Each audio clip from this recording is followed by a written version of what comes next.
1941, when the Pearl Harbor, I was 16 years old, and I was babysitting my godmother's little boy, and it was Sunday night. She was taking me home, and on the radio it says they bombed Pearl Harbor. So then we knew we were in war. And I remember my godmother saying to me, "You're so lucky that," because the First World War and a couple others only lasted 2 years. So she says, "You're lucky," because I was 16. He says, "You'll be all right." Lo and behold, I'm 18, and they drafted me into the service. So, and when I did that, after a while, we went down, and I didn't know. I'm from the inner city. All I know is the subway. There was nothing that I was familiar with, and I didn't have nobody in the service. So we all went over, and when we went down to the draft board, the day we left, they wanted so many Navy men, they wanted so many Army men, but the Army men, they were all cannon fodder for D-Day, because D-Day was coming up in 46. And so fortunately they put me in the Navy, and I went to torpedo school. And I couldn't understand why I went to torpedo school, because, I'm from the inner city. We didn't have a torpedo store down on Broadway, So then we went there, and after that, it was like any child. I never knew what a torpedo was until we seen it. But then we worked on it, and then as we went up, became a torpedo man third, and then I figured, well, I'm being here, I might as well do the best I can, and I wound up. But then I wound up on it, and I was afraid of getting seasick, but I was never seasick on it. But the first time we went on the plane, we had they christened. In fact, he has a picture of I'm a plank owner of the Boxer, and we had they come in and we had no squadron. They used to bring a squadron in, and after it got shot down or shot up, they would replace it. And so we got a squadron that had come back from the Pacific, and the lieutenant commander who was in charge, he had all these medals, and they were saying to us, "You're lucky you got a good squadron," Well, the first time he comes on the ship, he takes off. In those days, you went right off the front of it. He takes off, he goes down, and we killed him. We ran him over.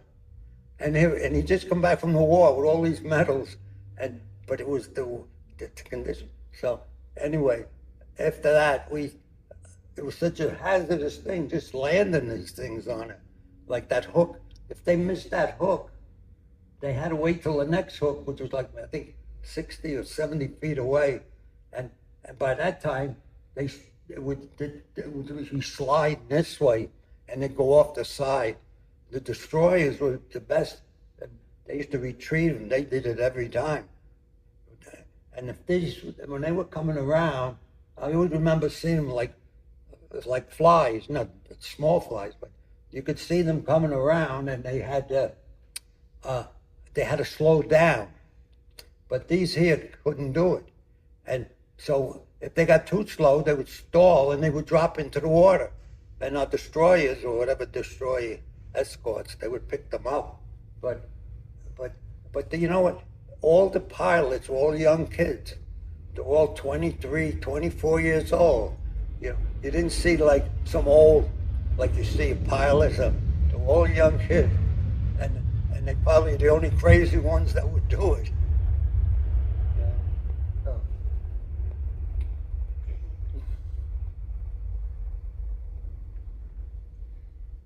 But the only thing about it is that I was wondering, the mechanics, like, I don't know too many people who went to to service these, because I was only affiliated with the torpedo order crew, and all we would out when the torpedo would loaded, we would put it together. It came in 3 sections of torpedoes. It came with, the first one had the dynamite, 600 pounds. The second part was the pressure air, was 2,800 pounds a square inch, and the last part was the turbines, and that was where the propeller was. So, and so when we had to take them off, we had to assemble them down below, charge them up, put whatever the torpedo, the 600 pounds, and then we would bring it up in the elevator, and then the mechanics would install them, to hook them up into the. But the only thing was the young kids that were the gunners, like on a torpedo plane, they were young, just the young ones. And I remember one fella, Pete Jurnak, he wanted to shoot the gun, and he used to ask the pilot, "When am I going to shoot the gun?" He says, "I hope never," he says. But anyway, one time he come back, he says, he let me shoot the gun. And I said, "What'd you shoot at?" Into a hillside. He said, just trying to get this poor kid off his back. So, but when they go on Liberty, though, they would be, especially the pilots, then you realize, like, half of them were in college, and they didn't go into the Navy. The Army had programs for college that they made them bombardiers and navigators, because they needed so many of them. They didn't need pilots as much. I mean, not that they didn't need them, but it was difficult to get a pilot. But a bombardier there was some effort to it, but still, you could get somebody with less education. And they had bombardier in them. So a lot of my friends went into the Army doing that, but they just flew into Germany, and that's all they did. And they hoped to God they made the flight. In fact, I had a neighbor of mine, he was the same age as I was. He became a gunner, and he used to fly, and who was the band leader got killed over there. The big, what's his name? Glenn Miller, I think it was. He was well known, and he was flying to do a USO show in France from England, and they used to have small planes take him across. And one of these squadrons were going out to bomb Berlin, and when they got hit, certain part that whether the weather wasn't proper, they used to turn them back, and when they used to come back, they had to drop their bombs because they couldn't land with the bombs on the plane, so they dropped them in the channel, and Glenn Miller's plane was going on, and the bombs, they killed him. They never found him. Oh, wow. And they contributed that we killed him, because dropping the bombs, and you can imagine how many, because there was that. And he was flying a little, not him, but they were flying him across. Yeah. I was in a little over 2 years. Okay. And I remember when they had when they dropped the A bomb, it was somewhere, we were on a ship, on a crew, destroyer or whatever. We were doing something with a torpedo, and somebody said there was a newspaper saying they dropped the A bomb. And I remember I said to them, "Big deal, they dropped a bomb." I thought one bomb. They've been dropping bombs for the last 3 years, but it was the A bomb. And then after that, it was all downhill for them, But when we went through the Panama Canal, now I think they enlarged it, but our ship was this far away from. Not this far, but it was that close that it just about got through. the ship, and you had to take the ship into Newport News, and they would demagnetize it because they had the torpedoes, I guess the Germans, whoever, that would go for metal, and they would demagnetize the ship. And I remember you had to, on the dock, you couldn't use the bathrooms on the ship for 3 days until whatever they hooked up cables and stuff like that. But the planes were never, we didn't have the planes on, and then they would come on like a group, and they would last for a few months, and then they would take them off. And I know they used to go up to Bomb Truck, which was up by Japan. In fact, now it's a scuba diving place because they sunk so many ships up there. We had three. We had this one here. We were the first ones that put this on. Before that, the other carriers had the. Well, we had the Hellcat was the fighter plane, and that's what this one was. Before that, it was the Wildcat, but then Grumman had the Hellcat. But we had the torpedo plane. It was, and then we had the bomber. There was the 3 types, but this one here, when we were the first ones to get this because this was so fast, they couldn't. Nobody wanted to do it, but they were able to figure it out. But once they put I wasn't there when they turned the flight deck this way, so at least they can go off. Because we would run them, they would go down. When every plane took off, you wouldn't see it because it would drop below and then all of a sudden it would come up.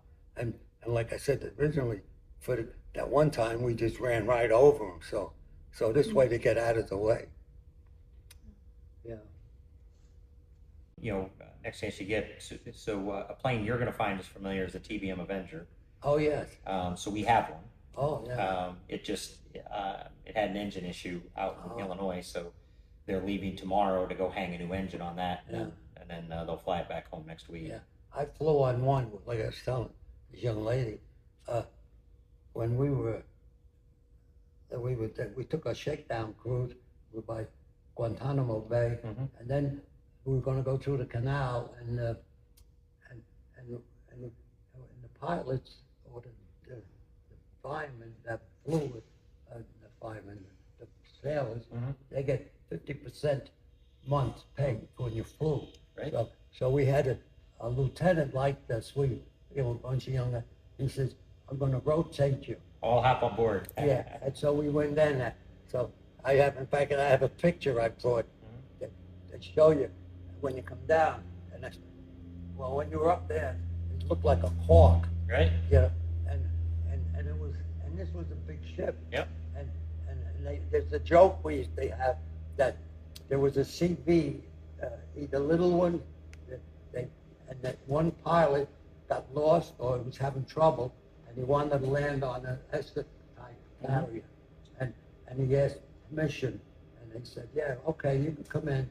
And he said, "What runway you want me to use?" So big. That was the joke, but that is right. Now, what years were you on the Boxer? From 40, I'm a plank owner. Oh, you are? Yeah. Okay, so... Yeah, I brought it with me, and that's when we commissioned it. So the Corsair that I own, that we have in restoration, that's sitting down, is sitting down there right at the other hangar. So this one's finished and this one flies. We have another one that's in restoration.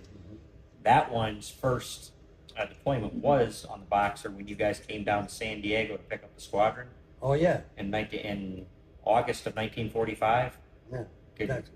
And yeah, because you were down in San Diego in August of 45. Yeah. The squadron loaded aboard, but then because the atomic bombs got dropped, right. I can't really tell what happened, but it looks like you must have dropped off the squadron because then you guys just went out and you started picking up troops to bring troops back home. Is that kind of what happened? Well, we picked up, before that, we picked up the Princeton got sunk. Yep.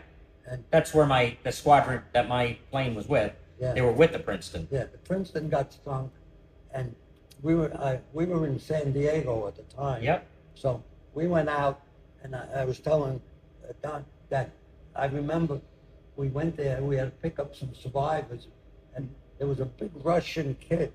He had the accent. I said, "What is he doing here?" He was in the Navy, but he was only a seaman. See, I was a third-class torpedo. So, anyway, but at that time, most of a lot of PT boats we had. Yep. And they had the torpedo men. Because there was 5 bright arm rates. Right. One was the gunners mate, coxswain, and those, and torpedo men. So when we went there, and then the Korean, and I was to tell, we were getting discharged in points, and I was short some points, but I had put my mom, because my mom was widowed. My father died when I was a child. Yeah. And so she got extra points, and that put me over. And then they sent me to Lido Beach, and I got home. discharged. That Good. was it. Yeah. But that's what. But the. How many years were you on the Boxer then? Well, from the time it was commissioned to when I got discharged in 46, the end of 46. So 2.5 years. Yeah, 2.5 years. We did shake up off Guantanamo Bay. I was in I've been there. Yeah, I was in that torpedo. But what they did was, they used to take a torpedo for shakedown cruise. They took a torpedo, instead of putting a 600-pound dynamite, they used to fill it with water. Right. And the other second half was the air chamber, and then the turbines on the end.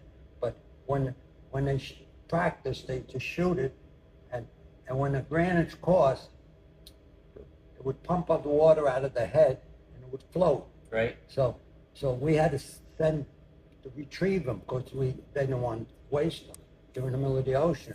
So And you remember that's what caused one of our problems? yeah, and you know what happened with, I got detailed with the guy. I was third class. He was second class. He had 2 stripes, and he was in the Navy up in the Aleutians with the force. He was a real old timer. So our job was to retrieve. After they dropped the torpedoes and they ran its course, they were bobbling, and we had to go, and we went to Guantanamo Bay, and we were there for about a week until they were doing that exercise on the shakedown. And when we went down, and they had the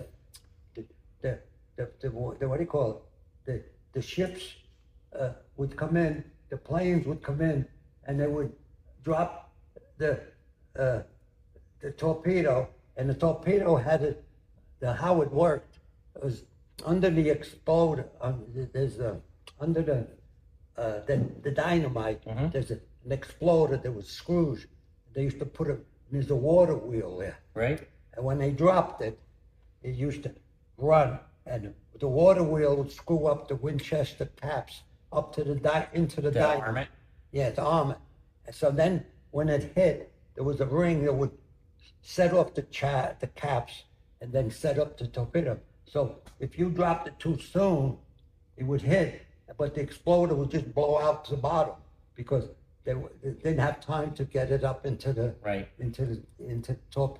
dynamite. So, but we used to have a lot of pilots. They tell us, well, we didn't. I never did. They used to say they wanted you to get the Arm it before they took off? a little further. Oh. But then one time they used to put around the end of it, they put plywood. Yep. Because what happened? Protect the fins. Yeah, because what happened when they dropped it, they pulled the lanyard out, the propellers would turn, but then when it hit the water, it would go, but this way, when it hit the water, the plywood would stabilize it a bit, break, and then it would do what it's supposed to do, Right. like that. But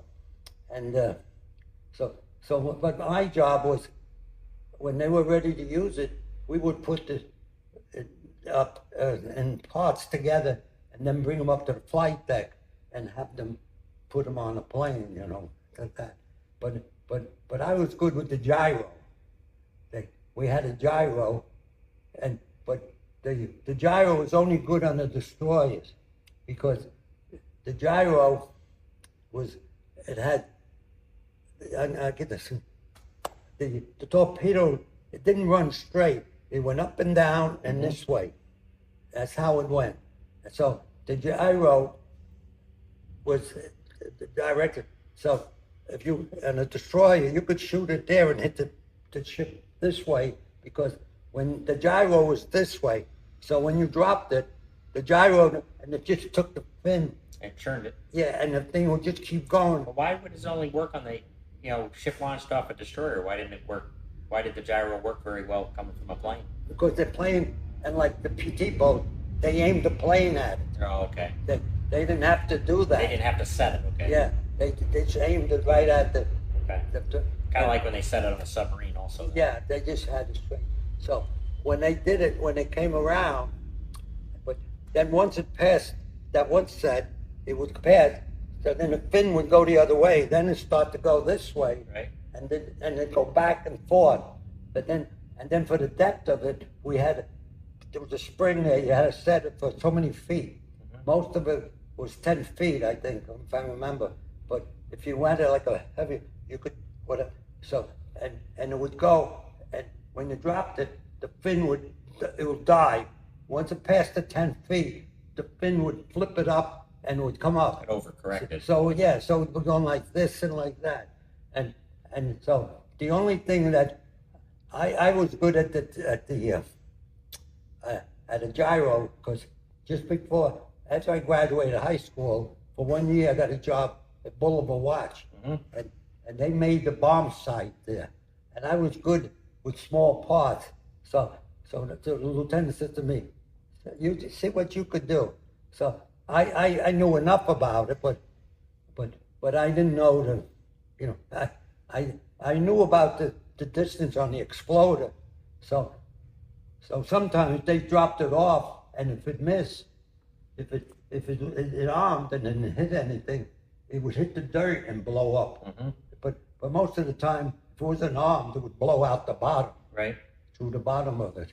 So that's what I didn't have. The only time we had trouble was charging the air. It was 2,800. See, I still remember that. 2,800 pounds square. That's a lot. 2,800 pounds a square, and it had a safety plug. Mm-hmm. So and I seen that while we were working on it in the shop. I seen that thing blow, yeah, and it go right through the garage door. Mm-hmm. And yet one day there was one of the fellas, Nick Nato, his name was. He was a heavy guy. He was working on it, and it blew, and he went like 10 feet, and we thought he was too close to it. So it didn't panic, but yeah, but still broke his ribs, I bet. Oh yeah, he was in trouble for a minute. So it blew. So everybody was concerned about the air thing, but if you didn't do it when we were trying to sink the Princeton, mm-hmm. This Russian guy come back.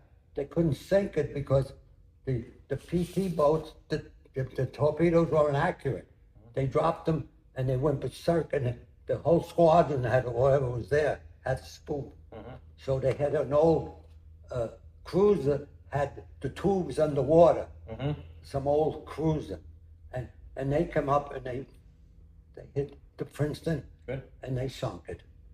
But most of the time, while we were involved, the only time I was telling the people that the ship, for all the gunnery on it, you couldn't hit yourself. In other words, the fire control, if you went too close, uh-huh. you wouldn't, the shell wouldn't hit.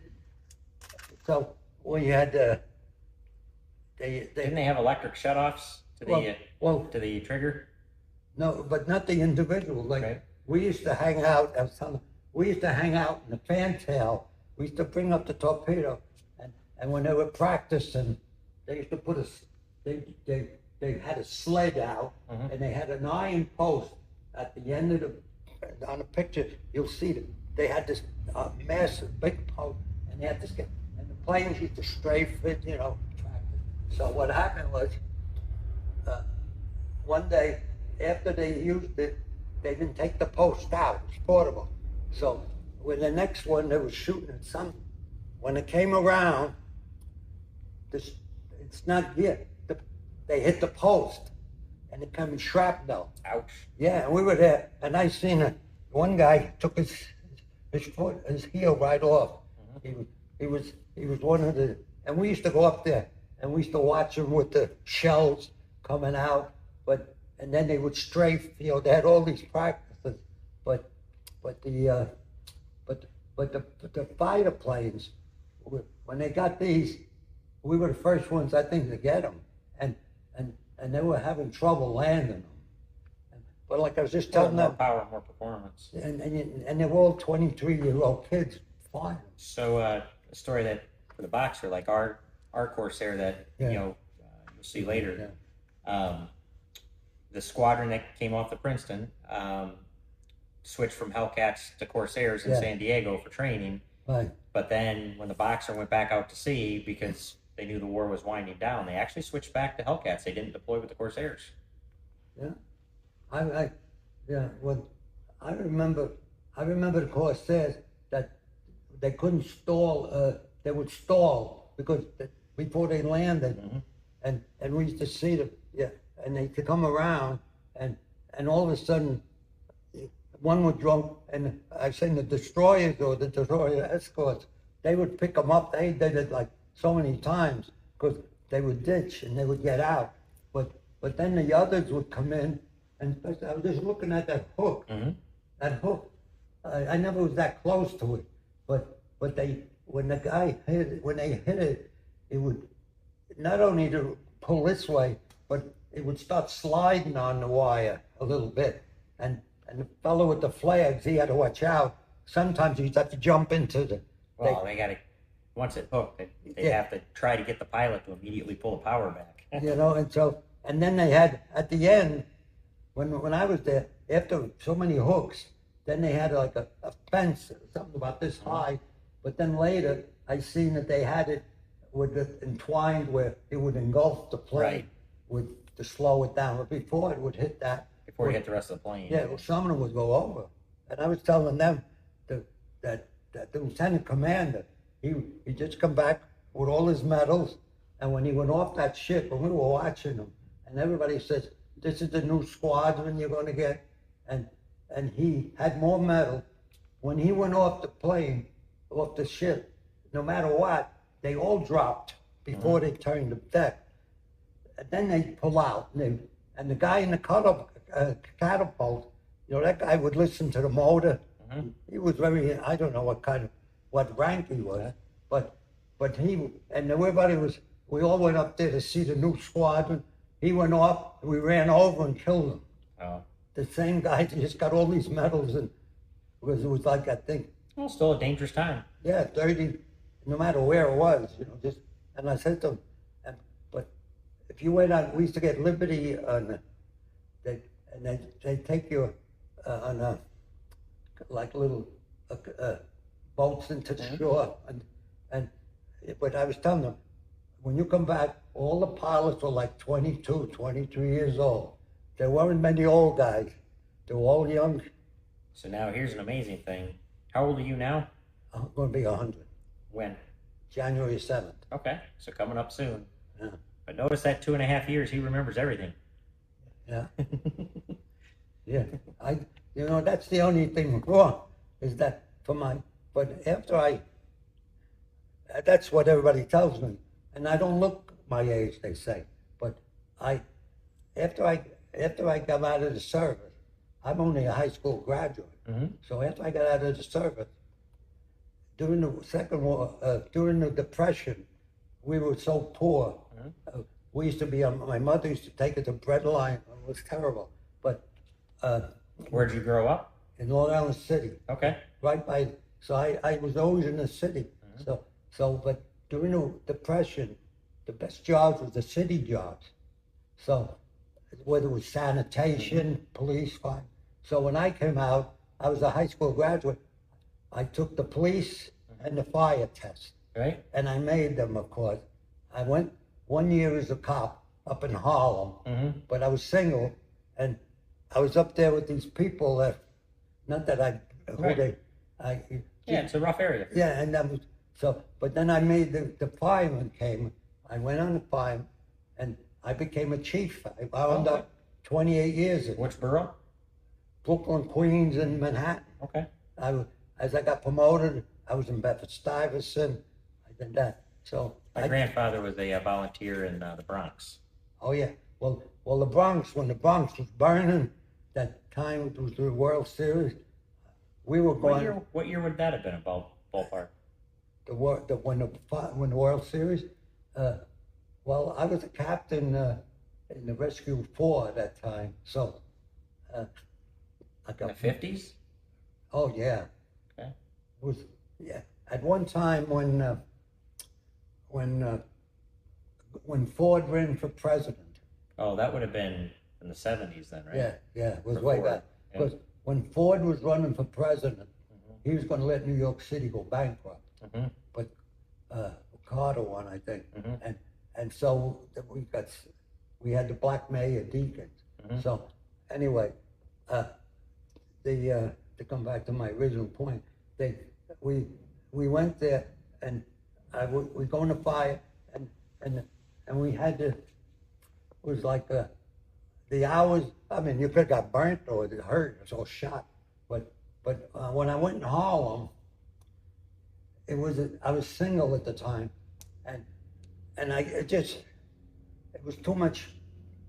Children this big, and they're running around and you chase them, and they got a knife this big, and and You're like, I don't need this. yeah, and if you were married, I never married that young, but if you were married, you bring it home, and all cops, their children are the most abused because they're thinking of always what they're running to. Yeah. So when I went on the fire, and then I went to Bedford-Stuyvesant, I went to Manhattan, and I made lieutenant, captain, and then at the end, in captain, I got in the collapse. And I got a rod in this side.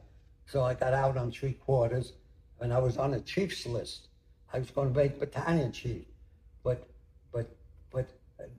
Oh, in a building collapse? Yeah, and so I wrote it down, and so I was on the chief's list, but the captains, you get overtime at that time.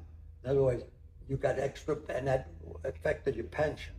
But the chiefs, you would get comp time. So I was accumulating a lot of overtime, and I was 28 years, and I was like 52 years old. And meanwhile, I had this limp of a leg. So I said, well, it's time to get out. And that's how I did it, Okay. So, but I was just telling them, I was in Long Island, in the city, for all my life. I married a girl from there, was married 61 years, and the kids here now have cars and all. I remember when my son was born, we lived in Manhattan, and the hospital, when my son was born, I went out and I got a cab, and I took my wife. Her water broke. That would have been your dad? No, and I took him.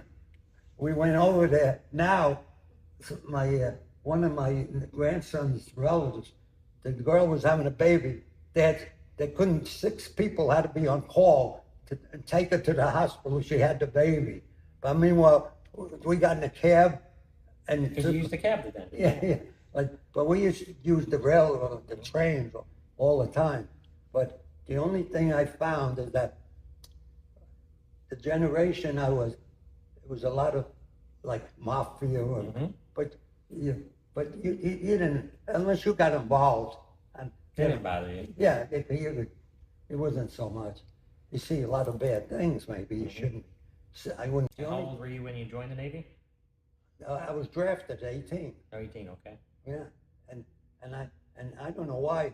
I was telling them why I went to torpedo school, because I told them, I said, we didn't have a torpedo store down on Broadway.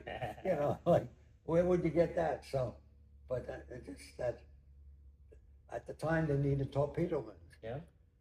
And then they sent me to up to Quonset, up In north. Rhode Island. Yeah, and then they sent me to Great Lakes for torpedo school. Then I went to out to San Diego, and that's when we went over. In fact, half of our crew went to Luzon after when they invaded, but I was a TMV, so the other rank was TM. The TM were the ones that were running destroyers or even. Where you were with aircraft. The V was aircraft. Yeah. So that's what we got, and we would. It wasn't bad. I mean, the only thing wrong is that, like, I had more action trying to get that torpedo back on the ship during the hurricane or whatever it was than you were in combat. Right. But it was, you know. Well, you got lucky that you were in later. Well, you know, that's what I say. At my age, the guy up there, I don't know. I didn't do anything special, but whatever he's meant to be, you know. So a lot of guys got drafted. I didn't realize, you know, till learning later, you know, that, you know, my one grandfather joined in 1940. I didn't realize the draft started in 1940. Oh yeah. It started before the war. Oh yeah. A friend of mine was in that. Yeah. He was in the Army. Well, I thought see, I just assumed he volunteered No. to join early, and then I found out much later that Yeah. You no, know what he it was drafted in 1940. You know what it was? They picked your number, but you're only supposed to do 1 year. And Well, I think what happened is then the actual war started. Yeah, well, that's what exactly. Within that 1 year. In fact, a friend of mine, a German fellow, he was in the Army, and he stayed in for the 1 year. He was supposed to be discharged in December, and the war started. And he was the first group that went into Africa. Okay. Because they were the first thing that with Rommel there. In fact, he went and he come back just when he was going to get discharged, and then everybody had to go. And he says when he went there, they used to, when the dead Americans that were fighting, they used to bury them in Africa, and they used to put them in the bed sheet. They wrap them up and they bury them. And the next day or 2 days later, the morgue division would come, dig them up, and take them wherever they're doing. He says, during the night, he says, the Arab used to come and steal the bed sheets. He says, and in the morning, you go out there, there's all these bodies exposed that were dead, and because they stole just the sheets, they didn't take anything else on. But he says I thought that, I said, well, you guys, he says, he went into Sicily, and being he was in the First Army, they used to keep him back. Like on D-Day, they don't go till the fourth day. They put all the new guys in. Yeah, like the ones that were drafted with me, cannon fodder. Well, that's like my grandfather. He got lucky because he was in since 1940. Yeah. They didn't land until D-Day +6 for that reason. Yeah, exactly. They already knew what they were doing, so. Yeah, well, yeah. Let the cannon fodder go first, and then we'll land. Well, and another thing he said, that he was in Paris when they liberated, and he was so drunk he don't remember being there. But they used to do that. They took the young ones. The fella that got drafted with me, he went in the Army, and he was a Patton's on group, but he went in first, and he says when we come out of when the ramp went down, he says they had run, and we stopped running, and everybody was running like 2 feet, and he thought they were diving down, they were being shot down. So what did he do? He says he ran, and there was an American dead soldier. He went and he hid in the ground. He dug it, and he stayed behind the dead American. And he says, and he kept looking, and nobody was running past him anymore. Then all of a sudden, I guess another ship come in, and he says, when I seen a bunch run, then I got up and ran with them. But at first he said there was nobody running. The original group all got shot down as soon as they got off that ship. So, but my point is that here's a kid that's, you know, you're 18 years old. You never were home from, you know, you weren't like, the only ones I was telling Don was that my neighborhood was a poor neighborhood, and it was Italian neighborhood, and they had a bunch of boys. A lot of them had boys. During the Depression, everybody was poor. They joined the CCC. Yeah. And so when the war started, that was perfect. Yeah. These guys were organized. Ready to go. And they all came, and they took a beating. Then they get, of course, after a while, one guy come back. I remember he lived next door to us, and he come wounded. And I was telling Don, he lost his hand, and they took his thumb was gone. They took it and he cut it, and they made this into a thumb, and it looked so weird. Well, just so they had something to grab with. Yeah, so just something to come over like that. So, but everybody, you seen the widows. Somebody always died. You know, there was too many people like that were exposed to it. Like it wasn't like. That's what that's some of the stories we've heard from a lot of them where that's why those first waves were a lot of 17-year-olds and 18-year-olds. Yeah. Well, they had no kids. They weren't married, so. Yeah, you became cannon fodder. Well, they also weren't thinking about that. Oh yeah. And I had a cousin of mine. He went, and he says, I asked him, well, why did you go in the army? He was with Pat. So he said, well, we just done what we were told, but the only thing wrong was you were just a number. You know, if you were more, if your number, if they could do without you, you go first because this other guy's more important. You know. Well, that's like when we were talking to the Marines that were on Iwo Jima that visited the hangar. See, you were in the Navy, so you remember you had your dress blues for a nice dress uniform? Oh, yeah. I didn't realize this, but they didn't even give the Marines dress blues at all. They need them. Yeah, you're not going to need them where you're going. Yeah, right. Well, one of my friends from the neighborhood, he was in the Marine on Iwo Jima, and he come back, and he went to Pearl Harbor, got drunk, turned over a Jeep, and got killed. Oh. Something like that. And everybody said, Tommy Pryor, and he was a good kid, but he volunteered. But we didn't too many volunteers. There were some, but we never. I wouldn't. Well, I couldn't, because I was one of 5 kids, and we had no father, so everybody had to work. You know, we had to all contribute like that. But you know, the guy up there, and like I say, they say you want to be 100, and they say the only good thing, like I'm saying, I remember a lot of stuff. I may forget that I'm talking to you tomorrow, you know, short term. But you'll remember the spam you had on the ship. Yeah, right. I could tell you anything like that, and I could tell you where I slept. In fact, my son was a scout. We went to the up in Massachusetts. There's a ship there, and he took the Boy Scouts. So he says, Pop, why don't you come? I need an extra grown-up. So we go there, and they had the bunks, and we used to put 5 in the bunks. So I used to like to sleep on top because. So what happened, because everybody, they didn't have ballpoint pens. Everybody had their ink for writing home.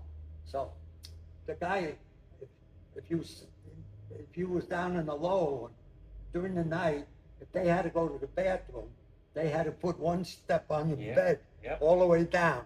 And then they're going in there and they're in the bathroom, and everybody's wet in the floor.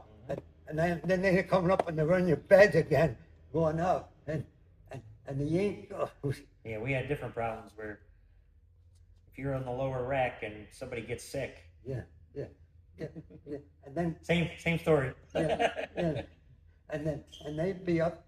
And so anyway, when I went, my son, and I said to him, you know what? I said to him, he said, we slept overnight. So he said, I said, you know, I'm going to sleep, Michael. I'm going to sleep on the top bunk like I used to when I was. Yeah. He said, no, and it was 5. And he says, no. He said, no, you sleep on the bottom. I said, no. So I told him my story about the ink. Well, and now in the morning, when I got up and I realized I had to get up 4 times to pee, that the bottom bunk was the best, because I would never been able to go up and down at my age. So, but The other reason I like the top bunk also is you had more. Now you had room all the way up to the overhead. bulkhead, yeah. And it's on our ship. I don't know.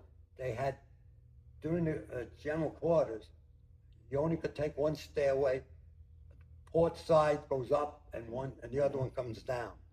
Well, our bunk was right by the stairs that went up to the hangar deck. So, and it went down though. So actually, whenever general quarters, we had to run across the ship to the other side to go up. But I had a petty officer was a rebel, and he didn't like anybody from New York, and he always gave me a hard time. So anytime general quarters or anything like that, as soon as I jump out, I was up that stairs before they even thought of running across, and he knew that. He's going to me, Popolizio, you come up the wrong stair. I said, oh no, I ran across. I had this guy, I was driving him crazy, and he was a real rebel. He didn't like New Yorkers. So, and I said, you know, you can't like a guy for where he lives. You know, different. Yeah. You know, like the two of us are talking. I said, I don't like that guy, or you don't like me. Well, I'm originally from Iowa, so yeah. So our family farm, we supplied pigs. Well, they still do. Supply pigs to Hormel for Spam. Oh, wow. Yeah. So I've been to the Spam Museum numerous times. Oh, wow. Yeah. But did you guys get drafted? I did. I joined in 1990. Oh, right. My dad got drafted. Yeah. My grandfather got drafted. Yeah. They didn't have no, like, if you worked in the war industry, whether they had any kind of preference. They were farmers, so yeah. I didn't care there. Now, my mom's dad grew up in Gloversville. Oh. He got some type of war industry waiver type thing. Yeah. Well, like I say, because her great grandfather or whatever, or her grandfather, I guess worked at. I guess there was some military depot in Scotia, so he worked there. Oh, yeah. Well, they had like when I graduated high school, I wasn't 18, and so I got a job in Boulevard Watch, and they were making the northern bomb sight for the defense. So I worked there for about 8 months, and in fact, when I went into the service, I remember they gave me a watch, and when I was in there, and I went in the first thing. I went in there and the guy says, "Where are you from?" I says, "I'm from New York." He says, "There's a bunch in New York. There they are, just like home. They're playing crap." And the guy goes, "You want to bet? You want to?" I said, "No." I said, "I'm not into that." And they used to say to me, and I said to them, maybe I was a sissy, I don't remember, but they had the French Connection. Remember that movie? Yep. That fella there, Pappas, came from my neighborhood. So, and I used to sit there, and if you wanted, to go rob, you could join them if you want. But I played a lot of sports. So this one fella, he's a friend of mine, Frank Passero. He was involved with Pappas. So I said, 10 years he put in prison. Later on, years later, I'm playing golf, and I see him. He's all dressed up with this $3,000 suit, and I said, "Frank," he says, "Oh, Nick, where are you?" "Oh," I said, "When did you get out?" He says, "Oh, he got out when he did." He's still played, he was like an actor. He still, and I said, what are you doing for a living? He says, oh, I'm hustling here and there. I said, is that a job, hustling? That's the type of mentality. So when you were in that, as a kid, we had the access to it. If you wanted to be you wanted to, and morally, the women were the bad, everybody was trying to earn a living. Sure. Or trying to survive, I think, more than a living. Now, where do you guys live now? Where? He lives in Borisville. Okay. Not very far. Okay. Yeah. You know what? How it happened was, I lived in, we weren't allowed to live outside the city. For the fire department? Yeah. So we bought a house, I bought a house right on Elmont where the Belmont track is, which was a mile on the other side. And was the brand so and I was there 61 years. My wife passed away, and my son started a business up here, Camelot Printing. Okay. Yeah, he started that. And They still own it? no, he sold it. And in fact, my grandson that Don met, he works there because he worked there while he was going to college and all. He still works there. So he did part-time, whatever. But so he was up here, and he was 70 years old. So he says to me, Pop, his two sons were gone. So he says, I'm going to retire, and we're going to go to Cooperstown. And a couple of times he drove me to Florida. So we were getting close, which I didn't see him while he was up here and I was down there. Well, I come up, he gets the virus, he dies. So now I'm up here by myself. I can't go back home. No. I sold my house, but my grandson, who Don met, is a nice kid. He's 45 now, but he has 3 little children. So he jumped in, and so I had all that money for my house. I gave it to my grandson, says, buy some. So I have a place to stay with him. Good. I have a own apartment, like a studio. It's awesome. So anyway, but he does everything for me. So, but the only good thing, like I'm saying originally, that I could remember things and stories, and at night. And now I'm going to be 100. I say, I don't know. I'm ready. I'm ready. You are ready. When anybody wants me, they could have me. I said, but. Oh, you're still doing good. We had a lady locally. She was 109. Oh wow! But did she know she was here? Yes. Yeah, that's the secret. Yep. What you don't want to be sitting there peeing yourself and drooling. No. Things like that. No, like a couple of years ago, we had a guy. You're familiar with the Farm Family, the insurance company over in Glenmont? You ever heard of them? So he was one of the founding members there. He was on Tinian when the B-29 took off, but he had his 100th birthday party here, and the news was here interviewing him. And he kind of said it the opposite as you did. He goes, you guys are sitting here asking me what happened 80 years ago. Yeah. I had, there's 80 years in between. Right. Well, that's right. Yeah. But those are more memorable. Now, then I had a different story where I got called so I'm Navy, the same as you are, Right. but I got called to go to a nursing home over in Troy for a Marine. There they said, well, we switched to stop giving him medications, and Right. now we just do painkillers now. Yeah, but right. we wanted to have the Marines come in and see some Marines in dress blues for a last time. So 2 Marines go in with me. I go sit down with him, and Yeah. I read his story. He was on Guadalcanal. He was earlier than 5 right, years yeah, older right. than you. So earlier, and so that's where spam thing came from. I said, oh, so you remember having spam? He immediately started saying, yep. Spam was the last good meal I had with eggs right before we went with ashore. eggs, yeah. Before, and all of a sudden the nurse starts bawling, and That's the first thing. well, that's the first time he'd spoken in 5 years. Wow. Because, and I said, hey, Marine, this nurse says you hadn't talked in 5 years. And he goes, well, I had nothing to talk about. He knew that. Wow. That's really. He goes, all she keeps asking me is, how do you feel today? Because I feel the same as I did yesterday. Yeah. And he goes, I finally got sick of answering the questions, so he stopped talking. I had a friend of mine. He had Alzheimer's, so they put him in a nursing home in Long Island. So his wife used to go, and his kids grown.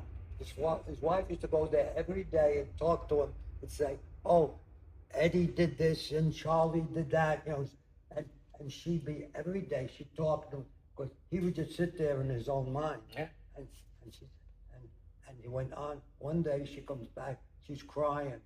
I said, "What happened?" I says, "How's Frank?" He says, "Oh," he says, "You know what happened?" She says, "I was telling him about the Lulu, one of the kids, and she kept talking." He says, "Shut up!" He yelled at her. He said, "You shut up!"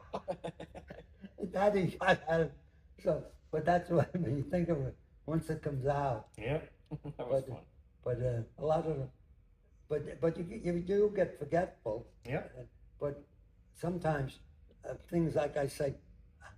Yeah, but things like that you remember forever. Yeah, well, there's certain things like in your life that, you know, they stick with you.